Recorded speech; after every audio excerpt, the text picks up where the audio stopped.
Hey, what's up everybody? Welcome back to another video on the adventure trail. This one I've been promising you guys for a while.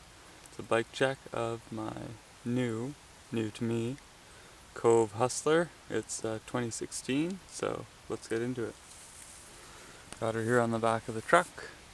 Starting with the tires, I've got the 2.4 Maxxis Minions. These are 27 inch. You see another video I've got about the truth about 27 inch or 27.5 as they call it on my channel, but these are a nice sticky tire, and I like Maxxis, I like Schwalbe, I like a couple of different ones out there that really give you the confidence you want on the trail, stopping and turning, doing those hill climbs.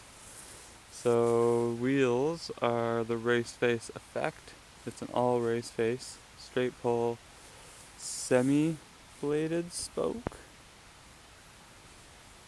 They're 28 spoke wheels. They work. Made in Taiwan. They're not my favorite. I think they're 28 mil wide. Could be wrong. They're not super wide. They're not super narrow. They work, but I wouldn't mind putting a set of some nice wide spank spike type. They're newer, whatever the spike evolved into with Hope Hubs, maybe even Industry 9.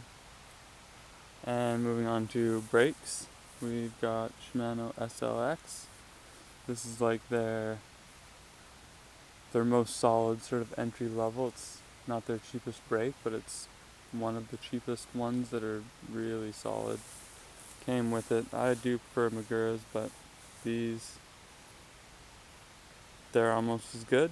They've got a simple maintenance program like the Magura, and one day might switch to Magura's. Right now they work.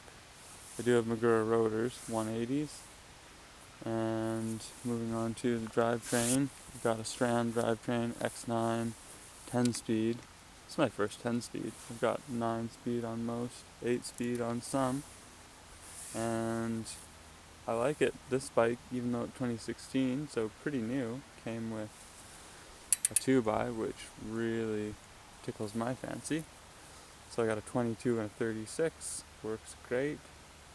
Oh yeah, and this SRAM, this is supposed to be a clutch derailleur. I've never had one of their clutch derailleurs, but I went to turn the clutch on because there's no resistance.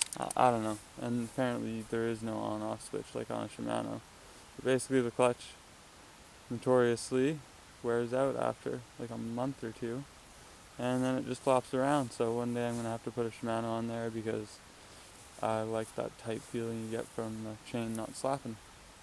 Moving up to suspension, this is stock suspension that came with it, Fox Float, CDT, Climb Trail Descend. It's got the triple valve on the front that you can flip back and forth, which apparently originally didn't come tuned properly, and the effect of that switch diminished very quickly, and I have a feeling it may have on this because I haven't noticed a difference. I run it on Descend at all times.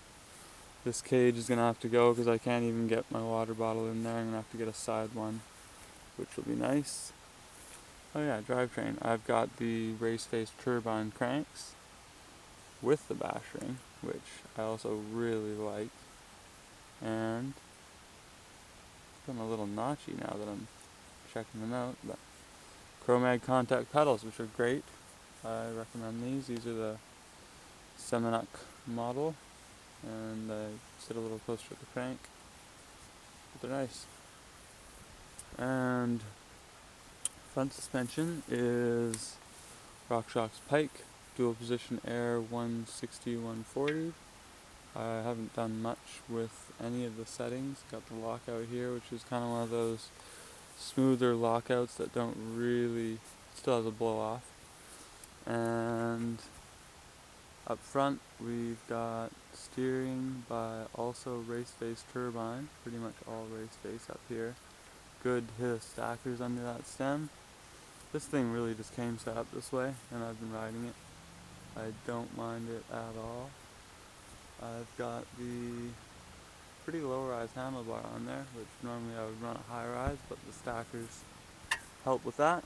And we've got the ODI Ruffians, which I'm a big fan of ODIs. Never had the Ruffians. They're a little bit better for a glove than they are for going bare hands, which I kind of like doing, but I like riding with them both ways. And the dropper, which is right now currently, as you can see, being dropped manually, which is conveniently the way I've been doing it with all my other bikes.